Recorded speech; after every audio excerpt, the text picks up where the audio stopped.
Previously on Tropes and Tabletops. Oh, almost forgot here. The royal family is coming into town today. A giant black bird wearing clothes, holding a staff, knocking on the door. And around this time, an arrow, 2, 3, comes and starts hitting the trees. Black substance goes all through the tunnel now, all through the pillar, all through the column, and the light dims. We've lost all our protection. The magic circle's down.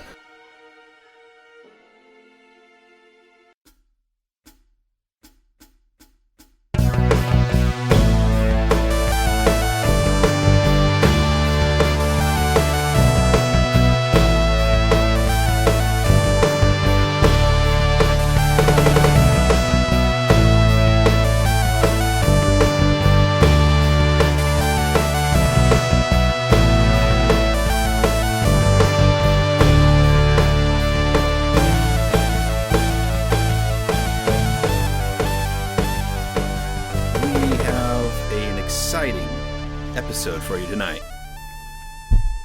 Woo. Last week we had our episode where the royal family came to town. The royal family of the Elysian Kingdom were in town investigating the rumors and the strange goings-ons that were happening in the town of Braven. The crew decided to meet up, and during their meetup, their investigation revealed that some folks were being attacked by goblins, which haven't been seen in this land in many centuries, and there were hustlings and bustlings going around with the royal family. Something was going on there. And so they decided to investigate Braven Ridge, because that's where everybody was saying the goblin attacks were coming from. Through some various shenanigans and some doings on, they found the goblin cave and were able to infiltrate it, more or less, is a better word, with a little bit of help from the mayor of the town, the ranger who was helping out, and the royal guards.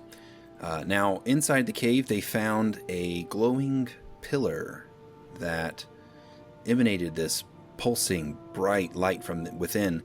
However, the pillar was currently under attack. There was a strange,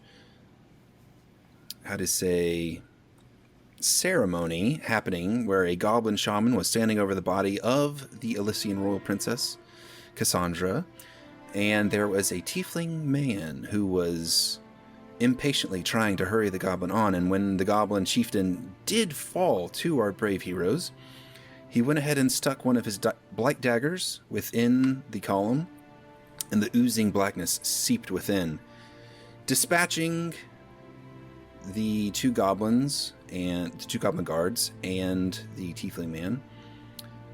The party was shocked as Cypress' normal pulsing green energy that comes within him that usually fixes these things faded as the last blight dagger was destroyed. The purpose that Cypress had been given when he woke up was finished, and so his power released. But it was not enough to fix the corruption that had seeped inside of the Pillar of Light. The mayor and a couple of the other city officials finally caught up with the end of the party, and the mayor uttered the words, "It's down. We're defenseless." And that is actually where we're going to pick up right now. So you guys are still in this chamber, in this cave. You are standing around this beacon, this pulsing light that slowly, ever so slowly, is starting to fade and not give out as much light. What do you do? I don't understand. Why didn't it work? I am completely ignoring the light and just panicking about both Aladar and Ayan still being down. Yeah.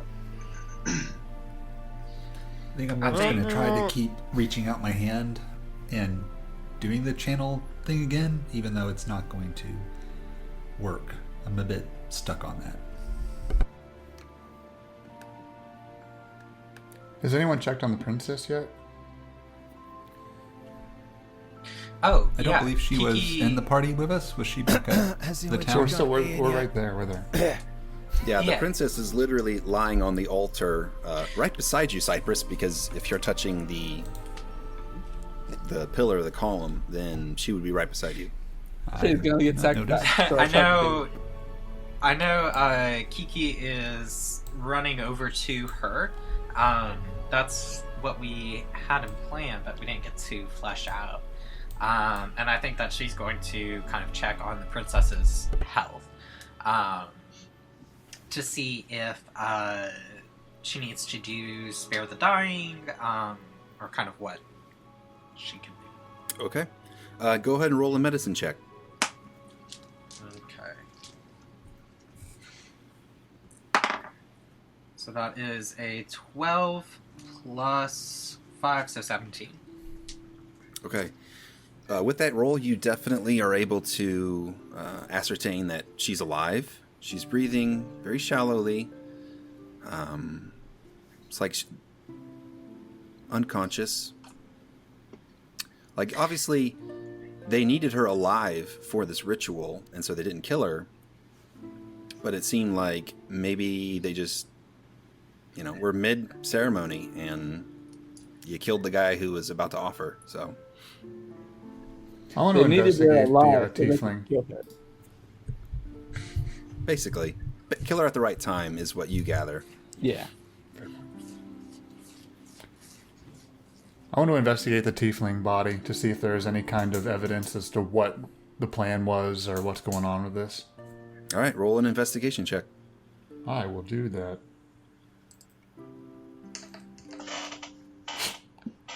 A 6! All right. You're like, this guy's got to have something on him. Strangely enough, cultist robes don't really have that many pockets. He's got pretty much nothing on him, and you don't find anything out of the ordinary. You're like, it's just a guy. These weird markings on him, that must be part of his tribal system. I don't know. Okay, well, I think I would... Does I'm gonna anybody go else up to the mayor. want to give an investigation check?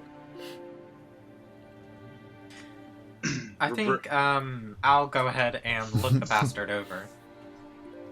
Well, you're busy. This is all kind of in the same time. So you're busy investigating the health status of the princess and sustaining her. So, Vabril, you said you were going to do that? Yes. All right, go ahead and roll investigation.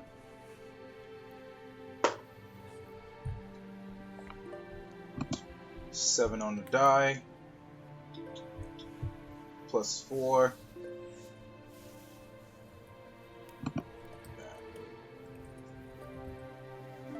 $12. Okay, with a 12, you do know that with your study and your intellect, you know that a lot of tieflings have this kind of like clan tattoo that they apply to themselves. A lot of tieflings, for some reason, they just like inking themselves up. And Kiki's actually no exception. She now has her family markings on her face. You see one that kind of sticks out to you, and it is a symbol on the back of his neck. And it is a eye. Just a open, unblinking eye.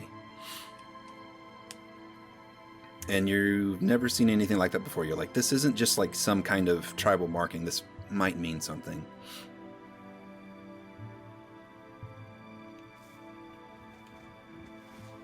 But as far as stuff that's on him, he's got nothing. Like, he was literally just... Like, he probably knew this was, his last hour on Earth, and he's like, I'm just going to go out.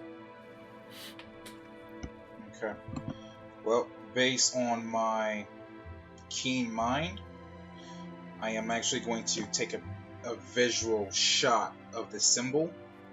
I don't believe I have anything to record just yet, and that's something I'll have to deal with later. But again, based on my keen mind, I just take a glimpse of that symbol. Okay, yeah, you do it.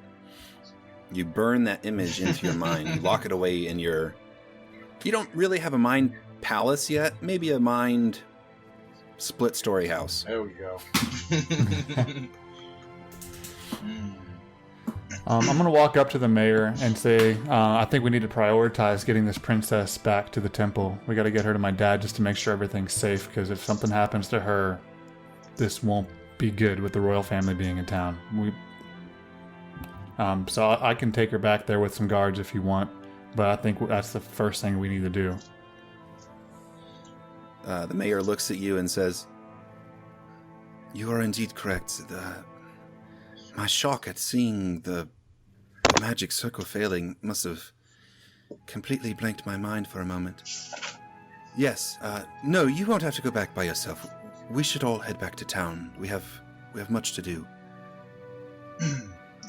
She has she kind of pulls some she's a wizard too, right? So she kind of pulls out some herbs and stuff, and she's kind of force feeding Alador some herbs just to kind of wake him up and stuff, so she had to carry him back. This open eye I've never seen it before, so I don't know what the symbol is called, correct? No, you can just write down eye symbol.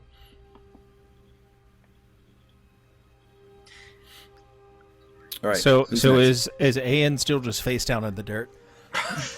Your dad. That's why I haven't said anything, because I assume I'm just like eating dirt right now. I'd say about this time your dad has kind of... He usually keeps a bottle of a potion of healing on him, just in case, because of his line of work. He kind of cradles you and pours it into your mouth, and so Papa! You're awake. Oh, my boy. My boy, I thought I lost you. He looks over at all the herbs over there. He's like, "You're a wizard, Mary." Everybody takes 1 psychic damage. I regret nothing. We all Father, die. This is spitting dirt out. Wiping his forehead off. Father, I thought I could use my talents to help, but they were too much. Talents? Son, I don't know what you're really talking about. You must have got hit pretty hard on the head. I know you're smart, and you keep records really well, but... Right, what you were thinking. He kind of shakes it off.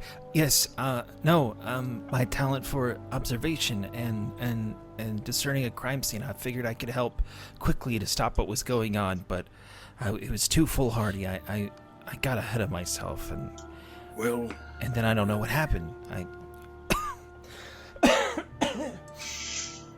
He's holding you, and he says, "You're brave, son. Braver than I was at your age, and I respect that. I've been in a few fights myself. But you gotta look out for yourself, all right? You gotta look out for yourself." Yes. I always do, and it's served me well. And he's kind of nervously, just unconsciously playing with his mustache. Yes, Father. Yes, Father. Can't lose you, boy. I can't lose you. Milo, now that both his friends are up again, has finally started to calm down. Milo has he? The adrenaline wore off and he was straight up panicking, but now they're up and he's just like, Yeah, Leto, he'll pull you aside and he says, "Milo, that was one heck of a shot you did. Come on, let's go check it out." So he'll walk you over to the body. "Okay, sir." Okay. Look at that. I mean, he's proud of you, man. You shot that tiefling right through the eye. Like, you got him dead to rights. So he's like, "Oh, go on, claim your arrow."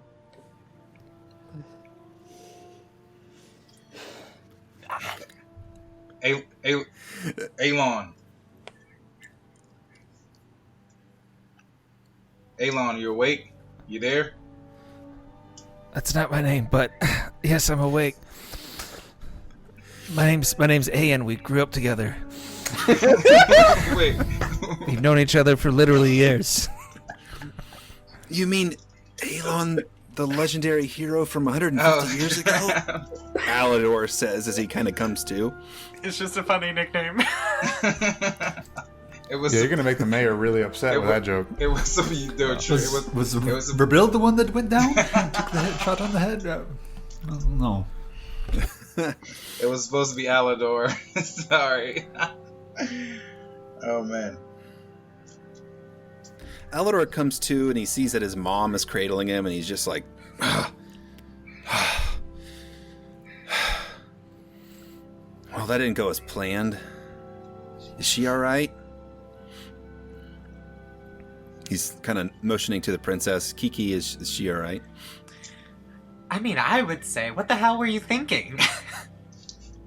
Rushing in like that with no backup plan? Ah. And she kind of starts worrying with trying to pull out like scraps of whatever could be bandage. She doesn't have much, but she's trying to like utilize it. The princess doesn't have any. It doesn't look like she has any bodily damage on her yet. So, Alan's got this big scar right. Alador's got his big scar right here. Now I'm saying Alan. Alador, the other member of your group. So I think that she kind of huffs and then gets up from the princess and walks over to Alador and starts kind of trying to apply the same treatment, at least from like her medical knowledge. And so she says, "Yeah, she's stable. Ugh. We're lucky that we got there in time." Yeah, I don't know what would have happened if, you guys had gone off back down the mountain or something. I don't know. I'm glad we made it here when we did. Yeah, I don't know. Oh, I just really wanted to get that guy. I don't know what it was. I just felt this blood rush in my head and I just ran for it. I don't know. And his mom kind of like puts her arm in, is like, "Thank you very much, Kiki." Or no, she says, "Thank you very much, Kalektiki. I can handle it from here. Mom, I'm fine. Son, you were almost dead not even a minute ago. Yeah, but I'm not."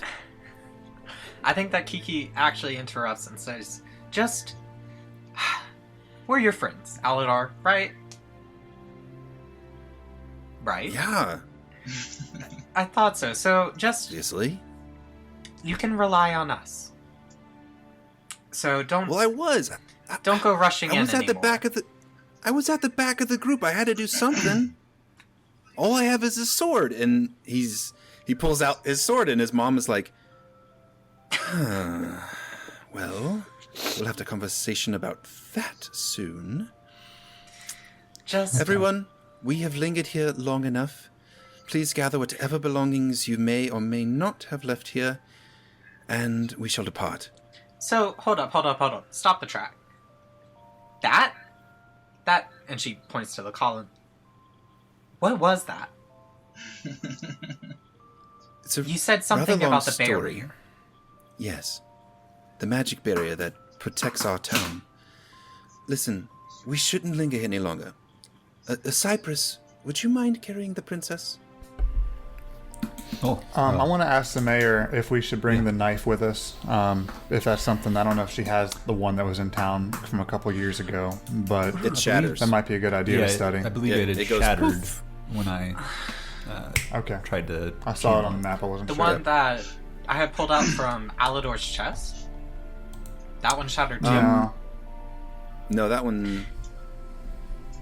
That was a blight Let's dagger. not take the Yeah, horrible I evil think- dagger with us. Yeah, I think Yeah, Kiki maybe not. actually reaches out to grab it to take it with I her. will try to get it first. All right, both of you roll dexterity. Meanwhile, Ian's walking out towards the exit to go back home, like head down. Like he's already got like he a heard, 9 let's go back total. home. Ian's Nat starting 20. to walk home. If you turn the camera from Ayan looking back, you'll see his dad kind of like he puts his hand out like he wants to comfort you, but he doesn't know what to say, and so he's just like, let him be. All right, what was that dexterity roll? I Nat got 20. 9. Okay, so Kiki's like, ooh, what is this? I'm gonna grab it, and Cypress just, don't you touch Oh. this. I will you- grab it and I will try to destroy it immediately. Sure, yeah. We'll say that it was already kind of crumbling and cracked since it had already like activated and stuff, and you just it's very fragile. It's not like Yeah. a regular iron. Like you could tell the corruption spell that had been kind of attached to this dagger had eaten the dagger kind of from the inside, and so when you break it, it's just like really quick, and you can actually tell like this thing looks like it's been sitting in a vial of like this most corrosive acid that you could imagine. Kiki, nothing good comes out of this. My entire purpose has been to stop these things and destroy them. Your You have me entire running up and touching purpose? things. That's all I'm here for. I'm no good for anything else. And I'll look back at the swirly tower and I'll say, it looks like I'm done. And then I'll pick up the princess and start walking out. Yeah, Kiki kind of... I don't think that she really knows what to say. Okay, so say, I don't know what to say to that. And we move on. I wanted to say something like as the group Go is ahead. leaving. Hey Aladar, I know you. Mila saw the mom was like, "We'll have that conversation about the sword," and he's like, "Hey Aladar, I know I lent you my sword that I got from training and all, so I hope you don't get in trouble with it." Like it's like he's clearly trying to like get his friend out of trouble. Sure, roll a deception check. He Oh, I like thinks that. Real he's quick. the- Come on. You are rolling against the mayor's intellect, so Oh Your shoot! insight. I was gonna say like it doesn't work at all, but like I'll roll, and I rolled like a 4+4. 4. Wait, what modifier? Deception. Persuasion? Deception is Yeah, charisma. It's not a good Charisma. one. Okay, so I got a 5, which I was hoping it was a bad roll anyways. it was very bad, and it's very awkward. Aladar's like, what? Oh, yeah, the sword. Here, take your sword back. And his mom says, this will not cancel our talk. Everyone, I can tell you about the pillar, but we should probably leave now. The sight is it's not good for your eyes. There was I there was think a I'm gonna run ahead and then go prep my dad and make sure everything's ready, just to make sure they're ready for the party to come in. And on the way through, I'm gonna stop and see if Ayan wants to come with me, because I saw he walked out with his head down. So just to give him something to do, I'm like, hey, you wanna jog along with me? I'm gonna go to the temple and make sure Dad's ready for everybody. there was a secret handshake and a big wink after the sword thing, by the way. Oh yeah, you guys are totally convinced that you pulled it off. Yeah. I love that. Ian doesn't respond. Thank you, Marilyn, but I think I just want to go home. They just gotta head on back anyway. That's fine. Yeah, I'll tap him on the shoulder, be like, feel free to come by and chat if you want, but I'm gonna go on ahead. So I run off. I as we're walking, kind of slightly not sneak up, but gradually come up behind Alador, put my hand on his shoulder, and tell him, Alador, your courage back there was commendable, but without magic, without skill, your courage almost killed you. Now, you can join me for training at any time, because I'm still learning, and we can get better together, we can get stronger together. Sounds good? Man, I am so frustrated. Sorry, man. Like, I've been training. I've been trained. My mom has a fencer come in and teach me, but I don't know. I wanted to help. Everybody was doing something, and I was just in the back, and I saw an opening, and I just ran ahead. I mean, any one of you guys could have been targeted by that guy, you know? Yeah, but you running in there, you saw an opening, but you expose yourself. And so again, training is good, but I'm learning to apply knowledge and being able to use magic too. So again, my door is always open for you to train with me, Alador. So this never happens again, because we almost lost you back there, and that's not something we want to see. Like Kiki said, we're friends, and you need to trust us. We look out for each other. Well, it's not like I don't trust you guys. Yeah, you're passing like the big giant chamber now that had like the fallen pillars and stuff now. He just kind of is just like it's not like I didn't trust you guys. I just wanted to contribute, you know? And his mother kind of, Alador, come along. All right. He says, hey, I appreciate it, Vabril. I really do, but doesn't your dad, like, hate weapons and stuff? How are you training? He says, come on, let's hustle up. I'll tell you more about it later on, but Yeah. Tell me about it later. Yeah, I'll tell you more about it later on. Just come visit me sometime, all right? Yeah, of course. Anything else? Done. All right.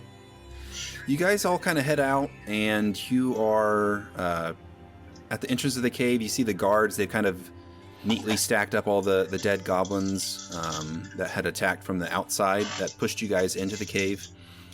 They've neatly stacked them, and they're starting to burn them now. And you see there's about 25 to 30 goblins out here. Like, there was a big pack, and most of them were out foraging and trying to set up a little bit of, a camp, because they're like, hey, we're setting up shop here. But once they got word that, oh, shoot, the enemy's behind us, like, they all kind of booked it back. So the party that you guys encountered in the cave was kind of like hey, just make sure you guys don't burn the place down as we're gone. So that sight alone is a little disturbing. Yeah. There were 25 to 30 goblins just here, not including the ones that were encountered elsewhere. You guys make it back, and we'll fast travel a little bit. You guys are back in the town, and the town, you guys get back, and it's alight with news. Like, clearly the word got around that something was going on. And she kind of says, Handel, please prepare. We're going to have an announcement in the square. And so everybody kind of gathers in the town square. The mayor gets up kind of on there's no like pedestal in the town square, but there is a little bit of a platform right underneath the statue of Aelon. And she says, everyone, and she casts a magic spell that kind of casts her voice out. I would like to put your fears and your worries to truth. It is true that there have been attacks by monsters who should not have been able to breach the magical barrier. It is true that these monsters have been dealt with. However, it is also true that before the monsters and the group responsible for the monsters was dealt with, the magic barrier around the town has been destroyed. And everybody, shock and awe. I don't know what to say. There's murmuring kind of going all over. There's panic. Someone screams, "What do we do?" Another person says, "My babies!" Rabble. There's rabble all over the place. And she, casts her, "Everyone, I know that this has not been dealt with for over a millennia. The magic barrier that this town was built inside of has stood for generations and generations upon generations to protect us from the outside world." Can you guys hear that dog? Yeah. Sorry. We could have just not acknowledged it. I could have edited it out. Time out. There was a dog in the background. There's a dog running around the square. Yeah, towns have dogs. It's part of the game. Someone get that dog! The dog is very upset. That Sirenscape dog is chef's kiss. So Sorry, realistic. guys. I don't know how to mute this dog that's on Sirenscape. Shut up, dog. What are you doing? I mean, it's totally inappropriate. I don't know anything about social interactions. But come on, dog. What's Cypress, talk to that dog. Come on, man. You're a druid. There's a time and a place. Cypress goes to talk to the dog. I set the unconscious princess down. This is obviously... We're dog sitting for my wife's sister. I was I'm about going to to go say, deal with y'all don't this. have dogs. Hey, No, we don't have a dog. It's barely picking up at all. I know you hear it Okay. more because you're in the room, but I think we can roll on through. All right, well, then we're going to keep rolling. Thanks, John. She says, "But there was a time when no magic barriers protected us. It was the strength of our arms and the force of our will that kept us safe. That time and that testing made our ancestors as great a people as ever there was. They earned this land through the sweat of their brow, through the fight within their soul. It is time to earn it again. Although this hasn't been active since I've been alive, I am reforging the Braven Adventurers Guild." And there's like a, "Hey, yeah, hooray!" Everybody is roused and moved at this speech. She says, "The time has come for us to take our own safety into our own arms.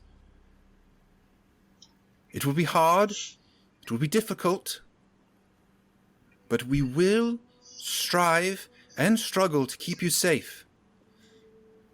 As of now, I'm reforming the Town Watch into the Braven Watch."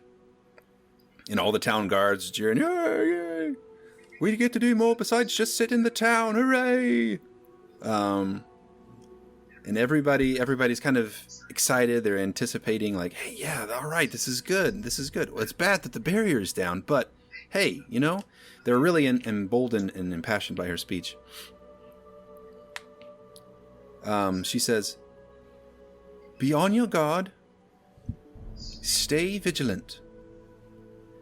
Should you see anything that you are not prepared to handle, come to town. We will protect you. We will give you shelter and rest. I know this is a trying time, but the blood of your ancestors who won this land from the wilds runs through you. You can be more than you ever thought you could be."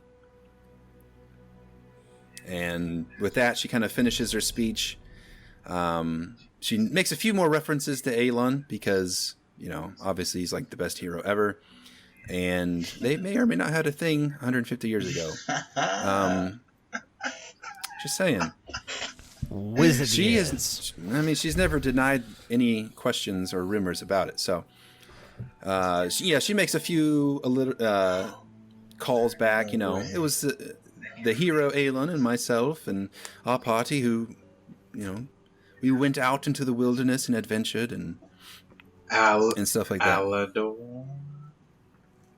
I mean, Aelin lived 150 years ago. years old? Brain was He's a 15-year-old half-elf. brain guys. was just turning. I'm sorry. Yeah, they sound similar, don't they? They do. Well, the massive time difference might make a difference there. Just a little bit. Maybe. We'll see. Furiously writes down notes. Hey, Fabril's character might not know. I don't know half-elves, how old they live, how they age. It's all... No, Fabril's the smart one, remember? All right. Except we'll for say distinguishing between his friends' names. we will say time kind of passes, and yeah, it's at first there's this uncertainty of like, are we going to be invaded by monsters, or what's going to happen? There is news of other magical circles that were protecting other towns falling. Very similar tales, very similar circumstances. It seems like this isn't just in Elysia. This is all around the continent. That these magic barriers that have been keeping all of the wild creatures and the wild animals and the wild beasts and things that have been out in the wilderness in the center of the continent from getting in. The town watch is bolstered. There's people who've just been, waiting for something to do with their life. Now all of a sudden they go up and join the town guard. And Milo, your family is busy training, and they even put you in charge of training like the newest recruits because it'll be a good experience for them. We got other people to train, and so everybody's kind of busy getting that done, and Vabril, your family is busy trying to, we're trying to get all the magical items that we can, put it out there. Like, they are trying to study different magical tactics. Oh, maybe we can make the town invisible. No, that wouldn't work. No, maybe we can put up a new magic circle. And despite your family's knowledge of magic and all things arcane, and even your mentor, trying to study the pillar that was up on the ridge. They spent days, weeks trying to study it, trying to see if they could reactivate it. But the technology that was there is like nothing that they've ever experienced before. And even with their heightened magical prowess, they have no idea how to turn it on. The magic circle spell only lasts for a while, and it requires vast amounts of resources, but somehow this pillar was able to keep multiple stacks of it up and running for centuries, for millennia, and they have no idea how to fix it because, it's like nothing that they've ever encountered before. It's on a scale and scope that eclipses moons and planets, but it's at the size of something that'll fit inside of a room. So they are unable to get it back working again. Ayan, your family, you and your dad, I think over the course of time and everything that happened,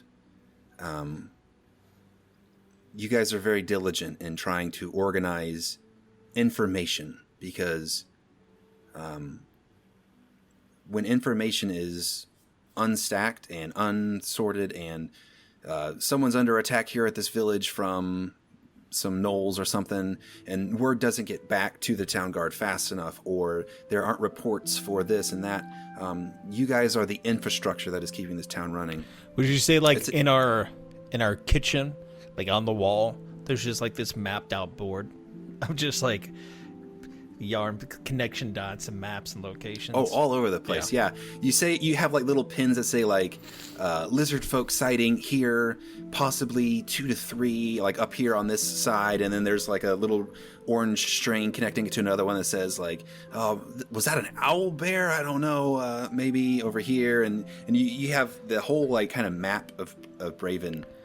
and there's just pins and note cards and strings kind of all over the place, and it's daily being updated. You guys running back, and you're like, okay, this one was here, this one was here, this one was here. I think also nightly, like if you're watching this in a montage from a cinematic standpoint, you're also seeing Aiden at night trying to focus and meditate and hone his power, and like his eyes going black for like a moment, and then you're going away, and you hear a dang it, and that's sort of sprinkled in through. Word. Nice. We actually going to get to the training montages here in just a second. So you jumped the gun on me a little bit, but my bad. No, it's all good, man. We need a montage. We're 80s montaging it, guys. I'd say Marilyn, you have this weird kind of role, like you're working in the temple hospital room kind of in the mornings, but then like at night you and your mom are actually kind of playing in the taverns, trying to keep everybody's spirits up, and it's kind of been really fun seeing how well you've progressed, and you're keeping up now with your mother, who is one of the best bards and best harp players and flute players, and she's just going on these rhythms that, a little while ago you're like, I'm never going to be able to keep up with that, and you're just like finding like, okay, all right, yeah, this is good. And so like each night I'd say you probably just like pass out, just because you're helping in the hospital in the morning and then you're taverns at night. Klecky, I'd say over the course of this time, you're busy training, right? BB introduced herself in the last episode as your mentor. Maybe. And so, your mom and dad kind of have you running around helping brew some, probably in the potions and all the crazy stuff. Hey, we need some more ragweed. Oh, what do we need ragweed for? Oh, I gotta make a potion that's supposed to set goblins' feet on fire or something. So your dad's kind of changing the way that he's like, this would be really good, I could really sell this one, someone could use this out there. Your nights are kind of filled like in the graveyard, and BB, through her own way, teaches you the meaning of the circle of life and death. I can't imagine. We're going to montage in just a second, but what did you want to say? Oh, no. It was like part of like the scene that pops up. Sure. You want to get to that in the montage, or? Yeah, we'll montage it here in just a second. Cypress, I almost want to. We'll talk about this, and we'll start the montage with you. The Ironwoods don't want to leave the forest. They're not, they're not scared of a few monsters here, monsters there. They don't really. They're like, we'll be fine. We've always been fine. And they're teaching you a few things. Maybe while you're building a fence one day, you and Yashik are having a conversation. What do you want to do during this time? We'll say you have maybe about 7 months. So your montage will be about 7-8 months. Mm-hmm. Well, honestly, Cypress is taking the issue with the barrier falling really hard and personal.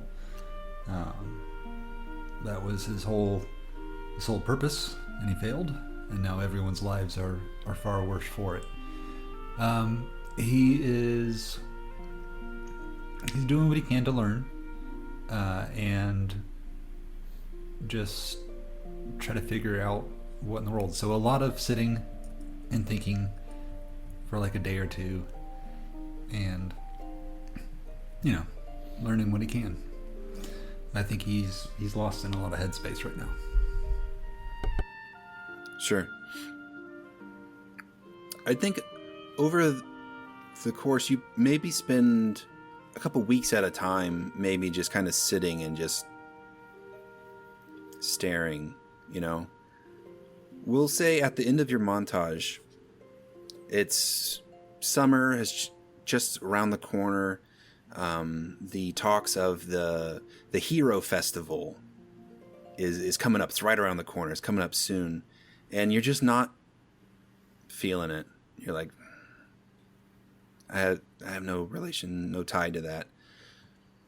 You see the horns of a deer, because the male deer, they'll shed their horns and then they'll grow new ones in the spring, and you've been holding on to them because you saw them and you're like, why would a deer drop this? This is useful. This is how he protects himself. And you see a male deer, a buck, that has been kind of around this area, and he has got bigger and larger horns now than he dropped off last time. And you're sitting there, you're holding his smaller antlers, and you look at him and you see he's got new ones. And there's old blood stains and stuff from where it had broken through, and there are scratches and things where he has kind of been working them out, and he is working them out. And you kind of get this picture of this is what he had, and now he's working on something new. Like, yeah, he should have these. This was his whole protection. This was his life, and this is how he attracts mates. This is how he protects himself. This is... done with one purpose. He's got new antlers. That thought just sticks with you for a bit, maybe. Looking good, Chester. He just kind of like... Yeah, I know, I'm sorry. Cool. Let's go reverse order here. Let's go to Marilyn. As far as my training, I think that would mostly be relative to the narration here. Does Ludo come back to town much? He stopped by. He stopped by once, and he said, "Oh man, things are getting pretty bad out there. Oh, I might not be around for a while." Okay. But yeah, he stops into town. Yeah.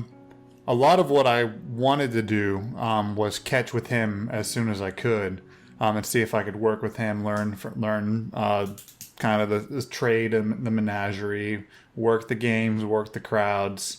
If Sure. there's any time frame to do that, that's something I've been looking forward to doing a lot. Yeah, he stays for a while because he kind of got here, and then it's like, this is a safe town. There's monsters and things kind of encroaching on the towns everywhere. I think I'll stay here for a while. And I think you probably come up to him one day and you're just like watching him, and maybe you're just kind of plucking away, and he says, "Come on, over here. Tell you what, you play that for me today, drawing some customers. I'll give you 25%.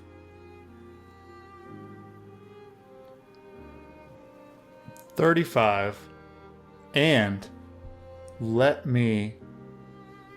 I'll discuss it with you before I do it, but let me try to work the crowd a little bit. I think I have some ideas to make you a little more money from these people. I'll do that. You call it 35. I'll be here every night. 30 and it's a deal. Come on, boy. It's a chance like to make you. some real coin." I'm in. I'm happy to do it. He reaches up, because he is a little stout dwarf. He reaches up and you guys clasp hands, and he's like, "All right, you're up there." So you climb up on top of the wagon, you're just like plucking away, and you get some jaunty merry tunes, and everybody kind of comes up and is like, "Oh yeah, all right, woo." And he's like, step right up. And he starts, telling a story about Rashik and the 12-headed dragon, and you guys just make a show. You make a scene, and at the end of the night, you pull in some silver, man. You're really racking it up.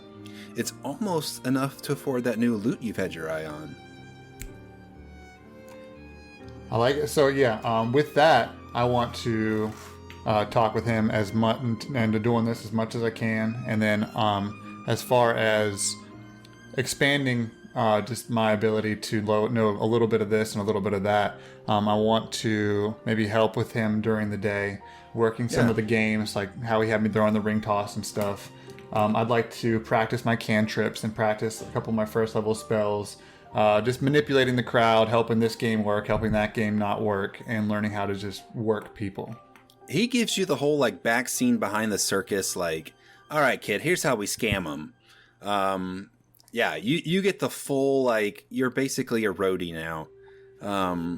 Able to try and, swindle all the pennies out of your fellow townsfolk. Yeah, you do that. Nice. I like it. Going this way. Let's go to Vabril. What are those late autumn and winter and spring months look for you? I can't get the symbol out of my mind that I focused on, and so doing as much research, tearing down, going through books and going through scrolls, just trying to figure out what that symbol was. Kind of keeping my distance from my dad in a way too, which is unusual. So it's just consumed. I'm consumed with trying to figure out what that symbol is. And a lot is eating at me, especially trying to figure out how and where the goblins came in, how this whole thing started. So the months for me have been very not stressful, but it's been very tasking on my brain, just trying to figure stuff out. So I know my dad, he knows something is off and awkward with Vabril, because I'm a little bit, again, he can tell something is weighing heavily on my mind, on my brain, and just my being, you know what I'm saying? But yeah, that's been months of steady. I think your dad probably says to him, you have that conversation where it's I've noticed you've gotten into your books a lot. Man, I can't tell you how excited I am that you're finally starting to get that spark. Oh man, I remember the first time I needed to investigate something. Oh, man, my parents couldn't get me out of the room to eat a meal, man. I was so deep in those books. So whatever you're working on, son, you can figure it out. I have faith in you. Thank you, Father. I appreciate it. Your words always mean a lot.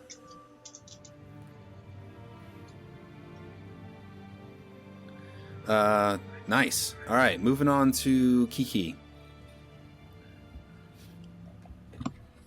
You can go ahead and start off with what you were going to say earlier. So, I feel like Kiki would spend the day kind of in town, at least at first, to help out with her parents' shops. Shop, singular. Her parents' shop. And kind of essentially running errands, maybe helping her dad come up with different potions. And, just trying to help create them as well.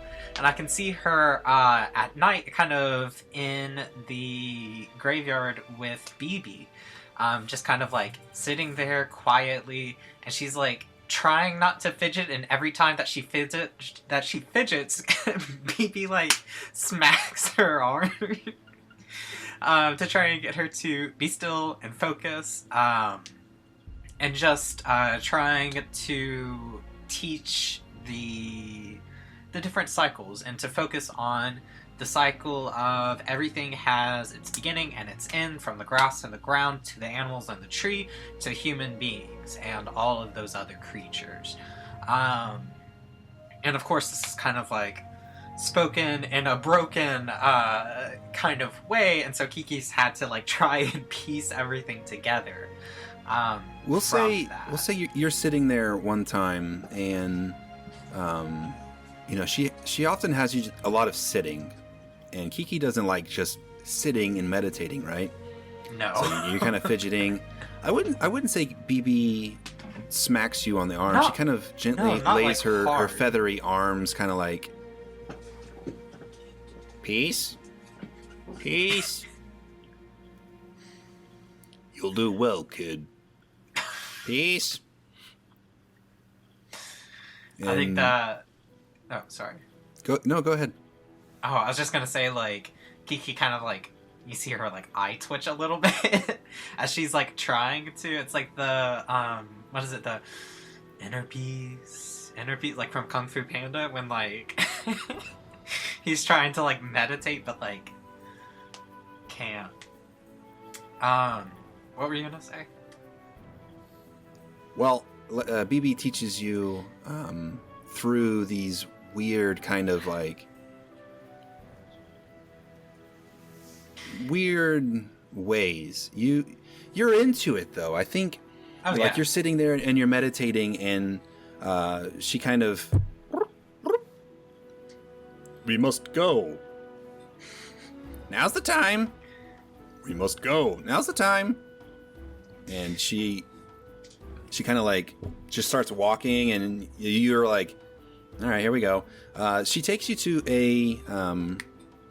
a carcass that's on the field, maybe like a rabbit or something that had, gotten dropped by an eagle, and she just has you stare at it. And she says, so, what do you think? Kiki kind of kneels down beside it, kind of scrunches her nose a little bit at the smell, because surely it is rotten. And so she sees the creature there and tries to stretch her hands out and get a feel for the spirit to see if it's still there. It is gone. This thing is half-eaten. And there's no spirit left. So I think that she says, well, it looks like it had a pretty nasty end, but I can... Nasty end. End. But I can sense other forms of life that are benefiting from this. She gets very excited at this. She says, life, benefits, nasty end, life, benefits. And so she kind of closes her eyes a little bit to focus, and I think that she can start to feel kind of, and let me know if this is too weird, but to feel like, or at least get an image of where all of that life force has went.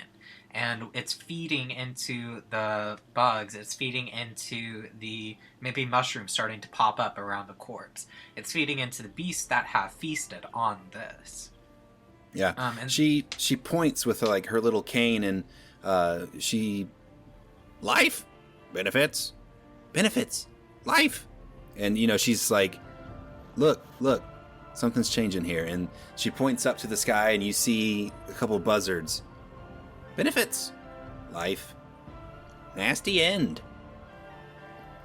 And so we'll kind of zoom out prospectively, and that's how your training is. You have these weird kind of like, what is she talking about moments, but in the end you're like, oh, I get it. Yeah. It clicks. It just clicks. Kiki clicks. Moving on to Ayan here. We'll say, as you are busy posting notes one night, and your dad finishes dinner, and it's not much because you two have been busy beyond all belief these last little whiles, and he kind of sits down and he's a little out of breath.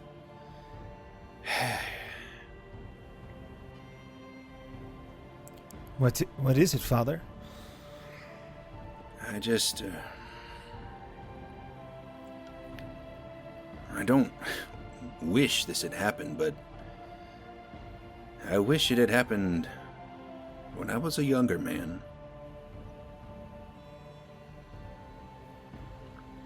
I don't have the strength like I used to. But, I don't want to worry about that. I'm still feeling good. Just tired after a good day's work. Insight check. Sure. That's an 8 plus, I don't even know, plus 3, it's an 11. Yeah, you can tell, he's tired. Your dad, who adopted you when you were brought into his life, he was older.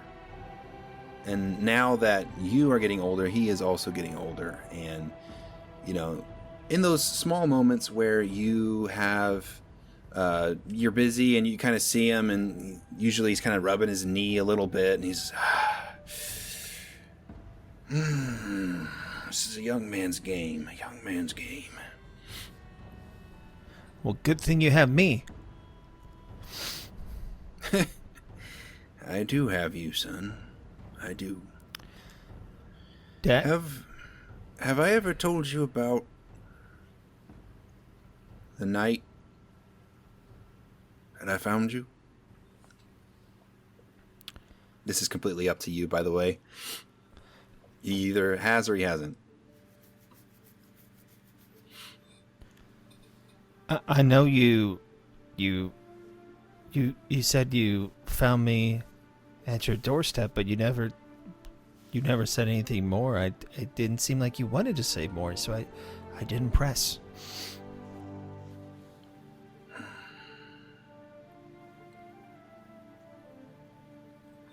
Come on. Up in my room, under my bed, you'll find my chest. And he pulls out a key. He says, go bring down what's in that chest. So he goes up. Yeah, you go up. You find the bed, which I'm sure when you were younger, all kids have those, I'm going to investigate what's under my parents' bed. They probably have secrets and stuff. Yeah. And there was always this chest, and it was locked, and it's about, maybe 2 by 3 feet. And you were never able to get it open, and now you got the key to it. You open it up with the key. You put it in, it clicks right away, pops open. Beautiful velvet interior. Inside, there is a blanket. There is a note, which... Did we decide... Do you speak Infernal? Yeah, that's one of his old Okay. languages. Yeah, so it's written in Infernal. And you see some baby clothes. You see a locket of hair. And that's what's in there.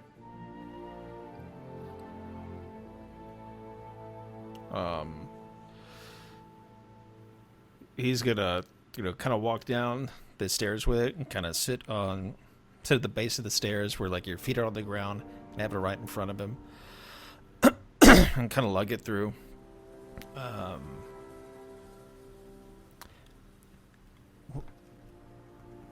What are these things? What is this? Well, you were in a basket on my doorstep, and there was a knock on the door. And when I opened the door, there was no one there, just you. There was that note. There was some hair. There was not much else. I think what may happen, you let me know You're okay with it. He's going to be picking up. He reads the note. It's just cinematically just a moment of silence of him reading, with his dad watching him read the note of his forced adoption letter that we talked about in the his prologue.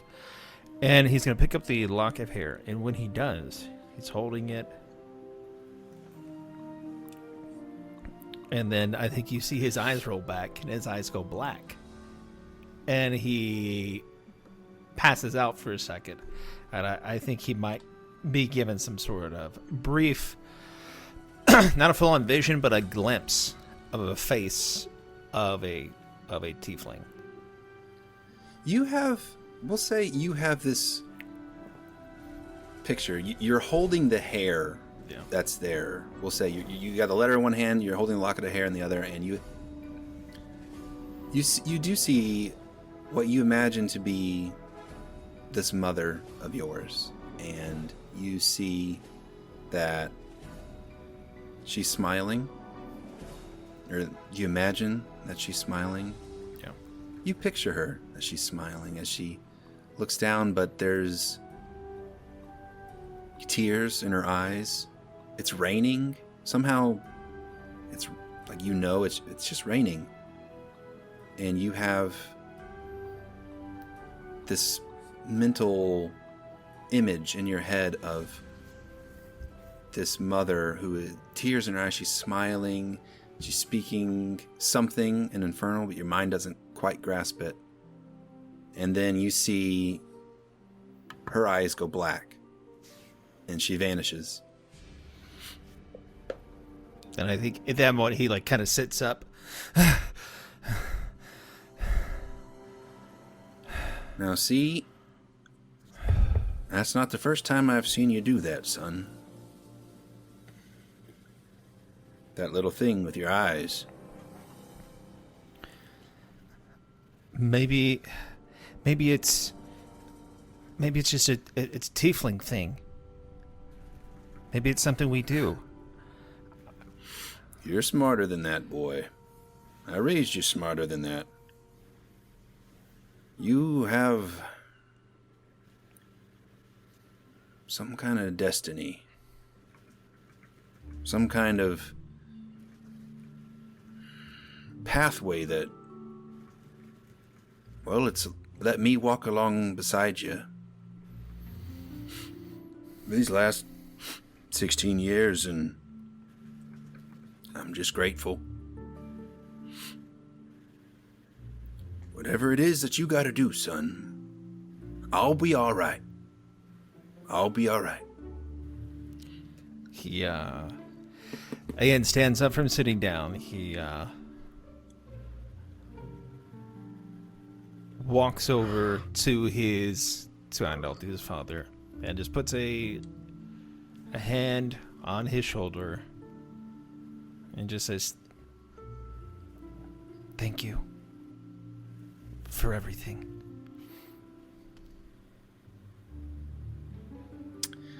Milo,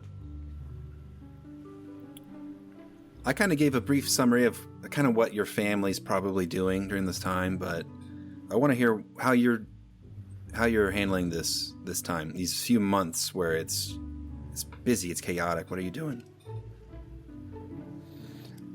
In the beginning, Milo was running about helping what he could. But as things went on and the structure sort of started coming together, he really wasn't the best leader for training the troops and all the new guards and things like that. Like he tried, but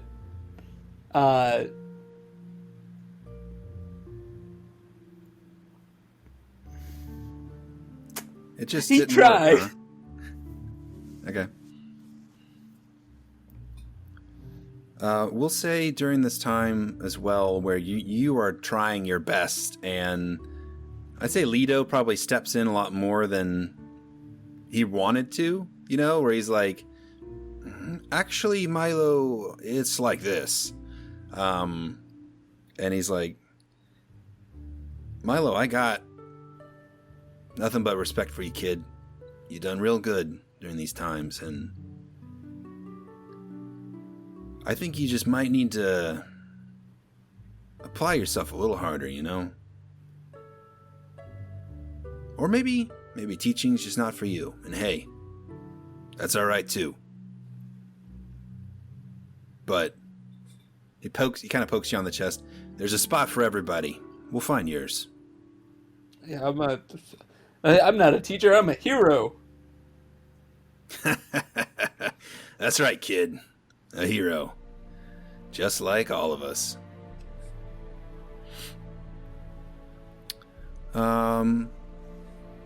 We'll say that we are going to fade to black as the morning of the Hero Fest begins to dawn. Hey guys, this is John from Tropes and Tabletops. You've been listening to part 4 of our 4-part prologue for our new campaign set in a homebrew world of Elia. Now, Andrew, our DM, has been taking us through level 0 all the way up to level 1. Next week is the big one. We start and launch the ship out level 1 heroes. So if you've liked what you've been hearing so far, if you want to be with us through part of this journey, go ahead and subscribe wherever you find podcasts. No more interruptions. Let's get right back to the episode. And we're back as the new day dawns on Hero Fest Day. Festivities quickly get prepared and everybody's excited. This is not as crowded as the one before. There are many more people this time out on patrol, doing as much as they can to try and keep the town safe. There are still hopes are high though, and people are excited for this celebration, this day of just let's celebrate the heroes in our lives that keep us safe. And that has a new meaning now because a lot of people are out there endangering themselves to keep people of the town safe now. And so it has a new meaning as well. Festivities get underway and you guys are, I'm assuming you're kind of going about your normal day, and then as midday kind of hits and it's festival time, you guys all kind of meet up in the square, and I imagine Milo's probably anxious to play some games, or maybe not. But you guys are having fun, you're relaxing. Like this is really a day this is the first time you've all kind of let your guard down a little bit. You guys have all been so busy preparing, training, and doing things. And this is like your first kind of, we earned this one, guys. Let's go have some fun. So tell me, what are you guys' thoughts, your feelings? You guys ready to go? Yeah. Woo! Yeah, man. So unfortunately, I don't think I'm allowed to at the play festival, many of the right? games. What's that? We're already in town at the festival, correct? Yes. All right. Unless you had something back at your house you wanted to bring. No, a little flavor text I wanted to add, and I was going to add it during the whatchamacallit? Montage. Oh, yeah, but, go ahead. But we had a poignant moment with the father, so I just figured I'd rather role play into that. So I think one of those things that you just start seeing as he gets up and he's going out to leave. It's just flavor text stuff. He's writing his journal, and he's writing articling things down. He wakes up. I think he's waking up from a nightmare, but it's just like a recurring nightmare. And he's thinking back to when he was passed down the dirt in that cave, and he hears the voice, "You should have used our power.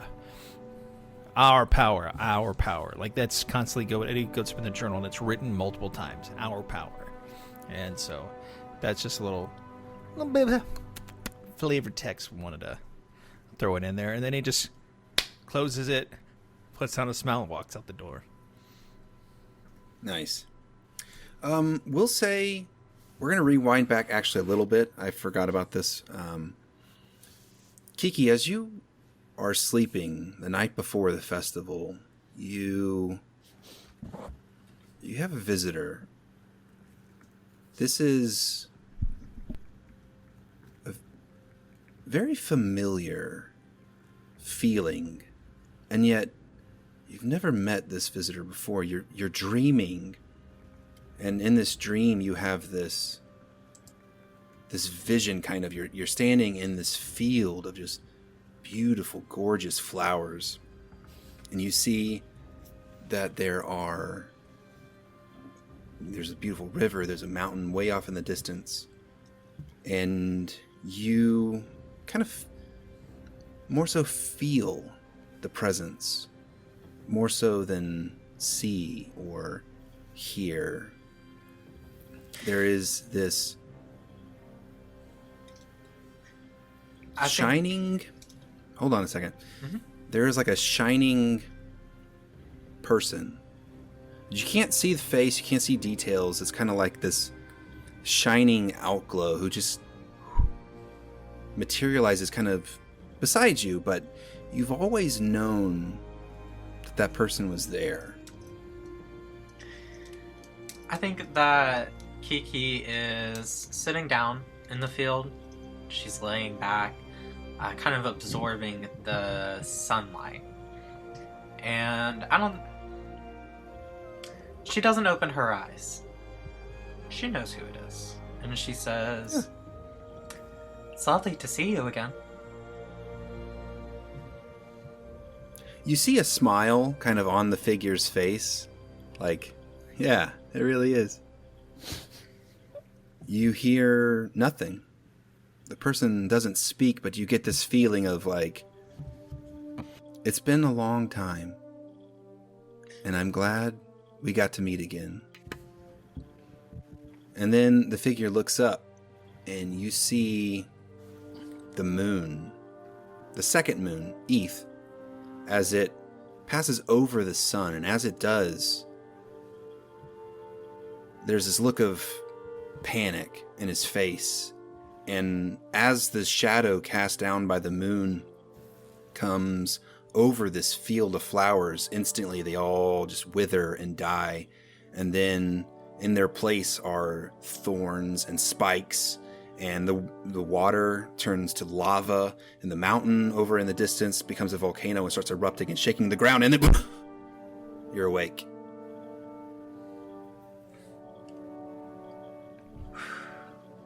Well, that's one way to tell me. And then fade out. And we fade out. Yeah. All right. So fast forward again. You guys are back in the town square. There are games kind of happening. You guys are having a lot of fun. This is one of those moments where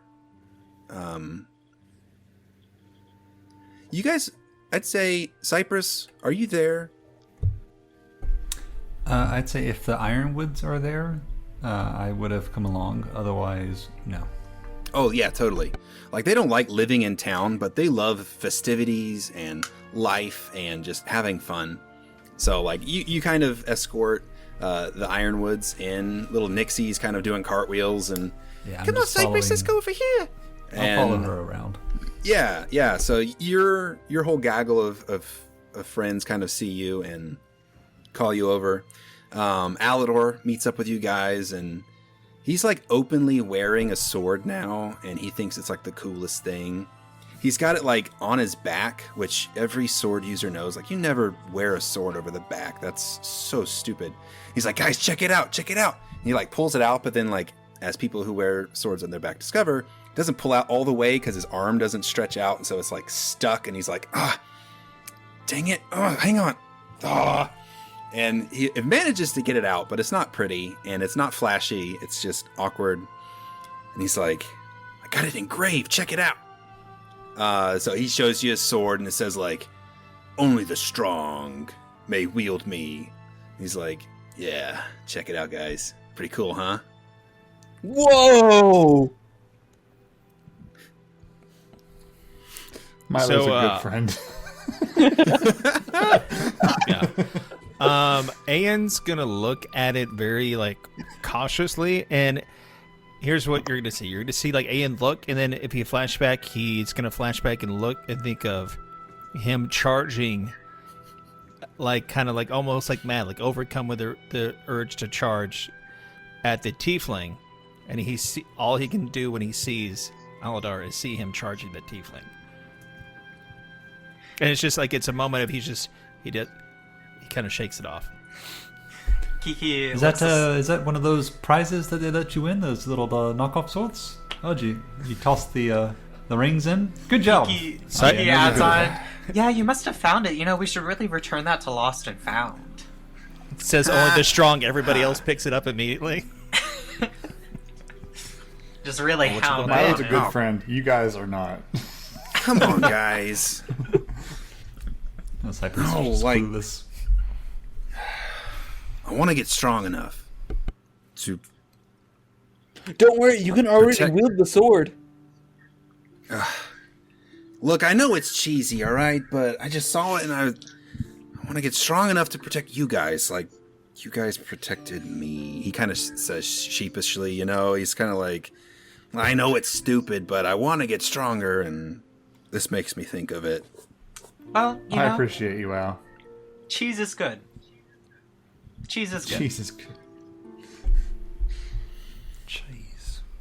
And I think that she kind of like pats him on the back. Like, This hey, is stupid. And he takes it off of his back and he puts it over his waist, and he's like, I was just trying to be cool, I guess. I think that she said, I and think you you're are. cool, She like buddy. punches. Yeah.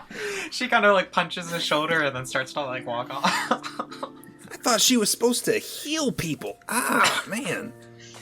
You thought. Not a lot. Cool. Are you guys doing anything? Milo is having a fun time, and he's getting like some good, like delicious, like festival food this time. As Yeah. my NPC boss, do I have to work tonight? What, are you kidding me? This is like the biggest night of the year. Come on, man. After this, I'm out of here. You want to make some good coin tonight? You're gonna be there. You can't call so what I out from think- on Super Bowl Sunday when it's work at a pizza place. It's the biggest day of the year. Hey, it's the That's a big good game. point. So I think This for a little, is the Super Bowl of this whole region. It's Yeah. the big game. Hero Fest. I think you know? for flair, just part of the manipulating the crowd, I cast disguise self on my person, and I go straight to the vendor where Ludo's working, and then we have it worked out where I, quote unquote, I win the biggest prize there, and I spend 30 minutes or so just walking around with the biggest prize, just talking it up, be like, that was the easiest game, man, that was so good. He won't let me play it anymore. I got the biggest prize there is. Nice. I love it. Yeah, I love it. Sweet. Yeah, so you guys just kind of enjoying yourself, enjoying the town. You have a lot of fun. Alador. Yeah, go ahead. Oh, I had a question. Do we get to play games? Like actually play them, or that was really? You guys fun want to play last some time. games? I would say, fine. if we hadn't gotten started late, we definitely would have. Damn. Fresh take. Here we go. Cutting all that out. I would have loved to. You guys, you get to this point in the night where, like, you've said a lot of the stuff that you normally say to each other, and there's this natural kind of silence that falls on the group as you guys are kind of sitting around the dinner table. And Alador, he says, I'm leaving, guys.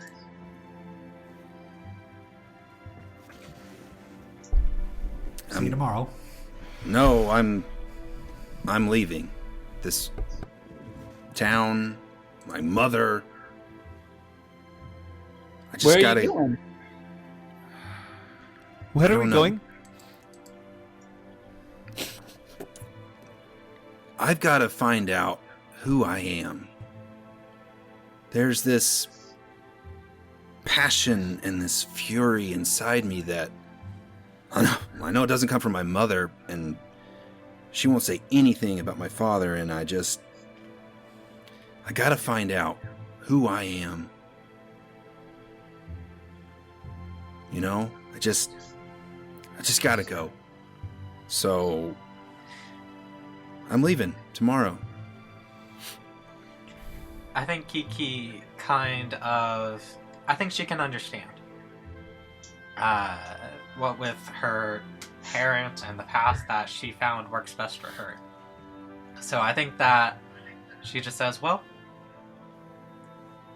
we'll be here when you come back. Go do what you need to do. I knew you'd understand, Kiki. You've always got me. Thanks. No problem. I'm going to the capital. I'm gonna join the guard there. I think I can really kind of prove myself a little bit, you know. Plus, when me and the princess were recovering at the Temple of Light, we might have hit it off a little bit, just a little bit. Yeah, so I don't know. You know, maybe if I join the Royal Guards over at the capital, I'll get to be closer to her or something. I don't know. Kiki's But instantly I jealous. I just got to get out of this town, you know.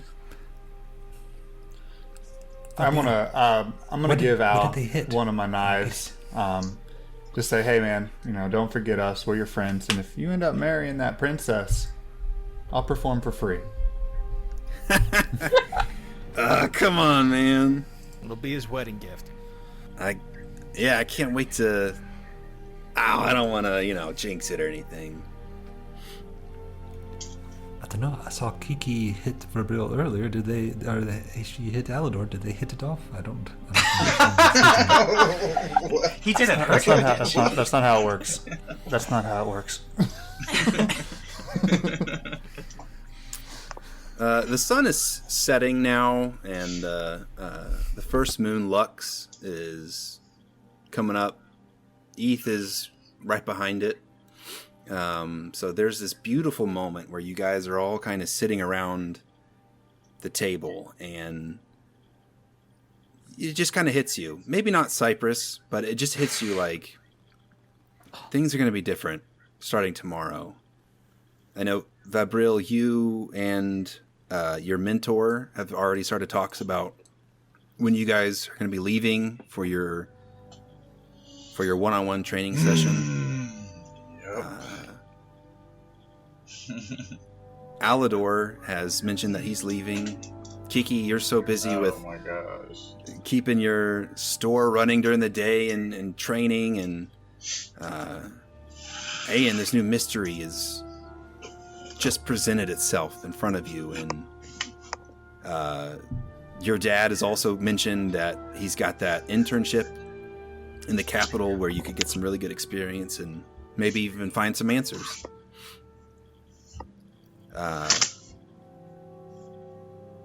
I would say at this point, Leto gets up and he's cheers, all right. Everyone, I have a confession to make. I am not just your simple, humble ranger. I am, in fact, the Duke of the neighboring kingdom. And while I've been here, I've noticed your courage and your bravery, and I have fought alongside you for these last few whiles. And I have felt at home. But alas, this is not my home. My home has been taken by a swindler and a cheat. And everybody's like, boo, yeah, boo. And he says, I am looking for any and every able-bodied man who would wish to join me in retaking my homeland. Of course, my friends. I know you're all valid warriors, but I know you have responsibilities here. So if you don't want to come, I don't blame you. But if you help me in retaking my kingdom, my rightful dukedom, I will see you handsomely rewarded, and you'll all be heroes celebrated at every hero fest. And the crowd of cheers. Oh, yeah, right. He said persons. I meant to say persons. He said every person, not just men. I'll take the women too. Anyone who can help me fight. You hear that? He's after our women. Get him! And then somebody punches Joe the drunk. Shut up, Joe! He's trying to make a speech. I'm just saying. I'm gonna join up. Join up. Everybody can make a speech. I can get up and make a speech if you're going to take our women. All right, Joe, that's it. I'm putting your name on the list Joe. too. Joe falls asleep instantly. He has 3 HP and he's super drunk.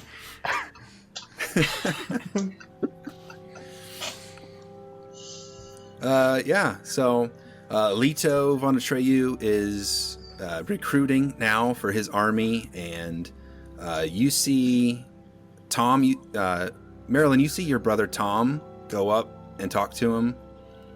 And he says, are you going to do anything? Well, I don't want to interrupt, but as soon as Tom's done, I want to go, like, what was that? Are you leaving? Yeah, actually, I just got clearance from Dad. He, things are calming down around here now. He said he doesn't need me anymore. And I figure, an army's gonna need as many healers as they can get. So I told him what I could do, and he happily accepted me. He said I could get 20 silver a month. Which, for you guys, that's like, that's not bad. Yeah, what am I making? I'm making, 7 a month running the fair. I mean, you're swindling people at games. I'd say you're making about 25 a week. Oh, I'm doing good. But it's not honest. I'm doing real good. That's fair. You're doing good, right? Yeah, but you're not going alone, Tom. I'll come with you. I'm not much use at the temple. I can do a little, but I've learned as much as I can learn from Mom. I can run circles around her almost at this point. I've just been stealing money from people for the last couple of years working with Luca. You're not going alone. Stealing? Bro, we gotta talk about that stealing thing. I'm paraphrasing. Things are good. But words are tricky. You're not going alone. Well, I'll put a good in word with Dad and Mom for you, all right? Yeah, we're doing this together. All right. Cool. Things gonna change, bro. Yeah, but we're in this together. Let's go. Hey, at least the nights won't be boring, huh? With He me? kind of puts his arm Come around on. you, and you guys are like walking off. Yeah, and I'm kind of chewing on that because that was very spur of the moment. I'm like, well, I guess it's happening. Yeah, sure. Leto has this kind of big line, but I'm assuming Milo, you probably go up to him. Oh, yeah. Yeah. He kind of looks at you and he's like, got this, I had a feeling, but I didn't want to ask you. And are you sure? Of course. This is justice. Hey, look, we're really, I'm really pretty tight with your parents, so I'll give you an important job that won't be high risk for you, all right? But it's only a job that the bravest can do. Yes. We leave tomorrow. Nah, just kidding. Go enjoy your night. We leave in 2 days. Cypress, all your friends have just said that they're leaving. Not Kiki. No. Except for Kiki. She's going to be here. Yeah, she's not interested. Kiki's mean to him. No, he's a dick. She's very close to him, or at least. Feel like So all your friends are leaving. No, I mean, All it's our in character. friends. Well, I'll go several months without interacting with friends or other people, so Sure. I think I would take that pretty well in stride. Kiki kind of looks over at him and says, like, well, everybody's leaving us, huh? No. I mean- looks like it. You want to have, like, weekly Sometimes lunches or animals- something? Like, everybody, it's just gonna be us. Yeah. Kiki says, So We'll meet as when that's we going meet. on, as that's going on, I walk up to Alador, just to kind of, I guess, say a goodbye, I guess personally, just let him know that, you know, as friends, we're always here for you, Alador, and no matter where life may take you, just know we'll always have a special bond, and you always have a home in us, okay, Alador? So always remember that.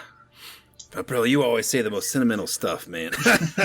He kind of like nudges you, like, thanks, bro. Appreciate it. Yeah. I really want. I think that Kiki walks up and kind of puts a hand on Vivril and reaches a hand out for Alador. It's kind of like a goodbye handshake. And I Okay, think yeah. that she says, "Follow your heart, not your rage. Your rage won't lead to anything." That is very astute wisdom, Kiki. I look at Kiki and that was smart. Like surprisingly that it'll come out from Kiki like that. Like, it was deep kind of a way. So Yeah. Vivril was like impressed. I was impressed a little bit. And then I think that she Kept it to myself. brings him in and then makes like a raspberry on his shoulder or something, like just to like diffuse the tension.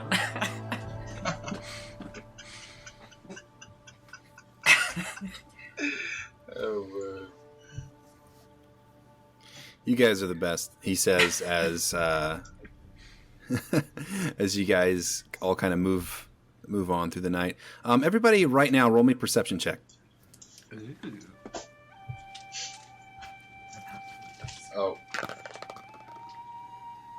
Well, I was gonna say after the perception check. Ooh, nat 20. Let's go. Hey. I broke for the 20. Listen, Let's I'm go. such a fan of how Josh pronounces it. Nat 20 E. I love You it. know I got what? a 19. Okay. So Fabril, Marilyn, you guys, at some point during the night, you're like, oh, that was so much fun. You kind of look up as the two moons are in their kind of, not almost to zenith yet, but they're getting there.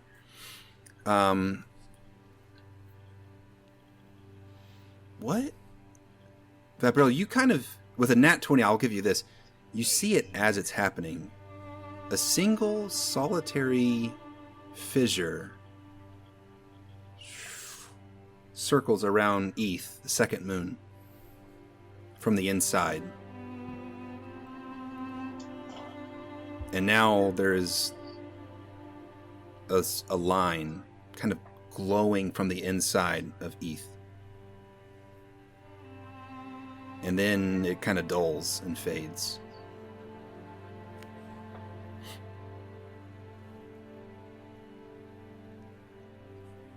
And that is where we end our prologue.